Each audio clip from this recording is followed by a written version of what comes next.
ಒಬ್ಬ ಮೀನುಗಾರನಿಗೆ ಒಂದು ವಜ್ರ ಸಿಕ್ಕಿತು.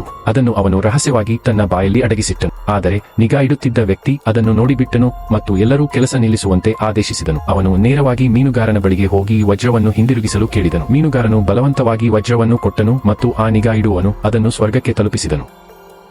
ಈ ಘಟನೆ ಸುಲೇಮಾನನಿಗೆ ಒಂದು ಪಾಠವಾಯಿತು. ಏಕೆಂದರೆ ಈಗಿನಿಂದ ಯಾರಾದರೂ ವಜ್ರವನ್ನು ಕಂಡರೆ ಅದನ್ನು ಅವರಿಗೆ ಕೊಡಬೇಕು, ಇಲ್ಲದಿದ್ದರೆ ಅವರಿಗೂ ಅದೇ ಪರಿಣಾಮ ಉಂಟಾಗಬಹುದು. ಆದರೆ ಅಂದು ಅದೃಷ್ಟವು ಸುಲೇಮಾನನ ಪಕ್ಷದಲ್ಲಿತ್ತು. ಅವನಿಗೆ ಪ್ರಪಂಚದ ಅತಿ ದೊಡ್ಡ ವಜ್ರ ಸಿಕ್ಕಿತು. ಸಂತೋಷದಿಂದ ಕೂಡಿದರೂ ಅವನು ಯೋಚನಾಮಗ್ನನಾದನು. ಈಗ ಏನು ಮಾಡಲಿ? ಅಷ್ಟರಲ್ಲಿ ಅಲ್ಲಿ ನೀರಿನ ಪೈಪ್ ಒಡೆದು ಹೋಯಿತು ಮತ್ತು ಎಲ್ಲರ ಗಮನ ಅತ್ತ ಸೆಳೆಯಿತು. ಈ ಗೊಂದಲದ ಸಂದರ್ಭದಲ್ಲಿ ಸುಲೇಮಾನನು ವಜ್ರವನ್ನು ತನ್ನ ಮೊಳಕಾಲುಗಳ ಕೆಳಗೆ ಅಡಗಿಸಿಟ್ಟನು. ನಂತರ ಅವನು ತನ್ನ ಮಾಲೀಕನ ಬಳಿಗೆ ಹೋಗಿ ಕಾಡಿಗೆ ಹೋಗಲು ಅನುಮತಿ ಕೇಳಿದನು. ಸುಲೇಮಾನನು ವಜ್ರವನ್ನು ಹೂಳಿಡಲು ತಕ್ಕ ಸ್ಥಳಕ್ಕೆ ತಲುಪಿದಾಗ ನಿಗಾ ಇಡುವ ಅಲ್ಲಿಗೆ ಬಂದು ತನ್ನನ್ನು ಪರೀಕ್ಷಿಸಲು ಪ್ರಾರಂಭಿಸಿದನು. ಆದರೆ ಅವನಿಗೆ ಏನೂ ಸಿಗಲಿಲ್ಲ. ಅವನು ಎಲ್ಲೆಡೆ ಹುಡುಕಿದನು, ಆದರೆ ವಜ್ರವನ್ನು ಕಂಡುಹಿಡಿಯಲಾಗಲಿಲ್ಲ. ಅದೃಷ್ಟವಶಾತ್ ಸುಲೇಮಾನನು ವಜ್ರವನ್ನು ತನ್ನ ಮೊಳಕಾಲುಗಳ ನಡುವೆ ಅಡಗಿಸಿಟ್ಟಿದ್ದನು. ಅದು ನಿಗಾ ಇಡುವವನಿಗೆ ಕಾಣಿಸಲಿಲ್ಲ. ಸುಲೇಮಾನನು ಒಂದು ಶಾಂತ ಸ್ಥಳಕ್ಕೆ ತಲುಪಿದ ನಂತರ ವಜ್ರವನ್ನು ಹೊರತೆಗೆದು ಒಂದು ಬಟ್ಟೆಯ ತುಂಡಿನಲ್ಲಿ ಸುತ್ತಿ ಹೂಡಿಡಲು ತಯಾರಾದನು. ಆದರೆ ಅವನು ಏನು ಮಾಡುವುದಕ್ಕಿಂತ ಮುಂಚೆಯೇ ತಟ್ಟನೆ ಒಂದು ಪಿಸ್ತೂಲ್ ಅವನಿಗೆ ತಿರುಗಿತು. ಅದರ ನಂತರ